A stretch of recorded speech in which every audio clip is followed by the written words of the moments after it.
I was 21 when this happened. It was 2017, and at the time, I was working part-time at a gas station a few towns over from where I lived. It was one of those jobs I only planned to keep for a few months, just until I figured out what I wanted to do next. The shifts were usually easy, a lot of ringing up snacks and cigarettes and stuff like that, more so than the occasional person paying for gas and cash. During the day, it was annoying but normal. The nights were different. The nights dragged. The place felt too bright inside and too dark outside, and every customer felt a little stranger. That night, I was working the closing shift by myself, and I still think about it all the time. The store closed at midnight.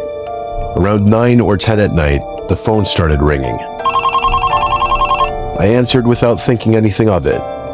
The second I picked up, I heard this weird voice. It was low and drawn out, like someone trying to sound like a killer in a horror movie. It reminded me right away of Ghostface from Scream. It sounded really forced, like someone trying to do an impression, but yet it was still unsettling. The voice asked if I was all alone in the store. I just stayed quiet for a second, then said something sarcastic like, "Yeah, you got me," and then I hung up. I figured it was one of my friends messing with me. I texted the group chat and asked which one of them was calling the store pretending to be a serial killer. They all found it funny and acted confused at first. One of them asked what I was talking about, then another said he was at home. I assumed they were just lying because that would have been the obvious response if they wanted to keep the prank going. About 10 minutes later, the phone rang again. It was that same fake horror movie voice. This time they asked why I hung up. I once again sarcastically said, "All right, you got me." The voice let out this soft laugh that sounded weirdly real, not playful like I expected. Then it said I shouldn't be rude to people who know where I am. I hung up again, but this time I felt a little off. It was probably still a joke, but there was something about how calm the person sounded that got me. I kept trying to shake it off. Customers were still coming in at that point, enough to keep me distracted. People getting gas, buying beer, and getting lottery tickets. But every time it slowed down, I found myself looking at the phone. It rang a third time around 10:40. I answered, and I immediately regretted it.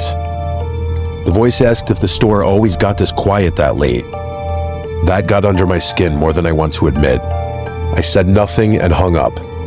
After that, I texted my friends again, this time more seriously. I said it was getting old and asked who was doing it. Again, they all denied it. I started messaging them one by one. It was the same thing. One was with his girlfriend, one sent me a picture from his basement, one was apparently at a friend's house almost half an hour away. At that point, I started getting annoyed instead of scared. I thought maybe they had someone else doing it, but the truth was, even though the caller never said my name, he was saying things that matched what was happening in the store, like how quiet it was. Around 11, the calls started coming closer together. I stopped answering after the fifth one. The phone would ring and I would stare at it and let it stop on its own. Then a minute or two later, it would ring again. That went on for maybe 15 minutes. I started checking the cameras more. There were a few around the outside of the building and a few inside. The store sat by itself off a road that got pretty dead at night. There was a small patch of woods behind one side of the building and an alley-like area where the dumpster was. The outside cameras weren't great. They had blind spots, and the picture at night was grainy. Still, I kept flipping through them, half expecting to catch one of my idiot friends crouched outside laughing. I didn't see anyone, though. Then I started hearing little sounds outside, which at first I told myself was nothing. For example, a tap somewhere. Then what sounded like a light scrape near the sidewall. Then a noise by the back that sounded like someone stepping on loose gravel. It got to a point where I couldn't dismiss it any longer. I texted the group chat again and told them to seriously stop. I even sent a picture of the empty store and wrote that this wasn't funny anymore. They kept denying it. One of my friends actually called me from his normal number and I told him what was happening. He sounded genuinely confused and said he wasn't joking, nor was he involved in any joke. He told me to lock the door early if I had to. I didn't want to do that unless I really felt I needed to. Part of me still thought I was making too much of it. At around 11:40, one last customer came in. I remember the exact sound of the door opening because it made me jump. I looked up and saw just a regular-looking guy at first, maybe late 20s or 30s. Nothing outwardly crazy about him. He wasn't dirty or dressed weird. He just had this blank expression. He didn't say hello. He just walked in and started moving through the aisles. I watched him on the cameras while pretending not to. He took way too long for someone who ended up buying one bag of chips. He kept drifting to different aisles and then stopping. More than once, I saw the top half of his face appear above the shelves while he looked toward the counter. Not in a casual way either. It felt like he was checking on me. I kept thinking maybe he was high, or maybe he was tired, or maybe he was deciding what he wanted. But my stomach had that heavy feeling by then, like my body already knew something was wrong before my brain wanted to admit it. He was in there for at least 8 or 9 minutes. Then he finally came up to the counter with a bag of chips. He still didn't say a word, so I didn't either. I just took the chips and scanned them. When I looked down at the register, everything felt normal for 1 second. Then I looked up and caught him staring directly into my eyes. He held it for maybe 2 seconds. It doesn't sound long, but it was. There was no expression on his face when he did it.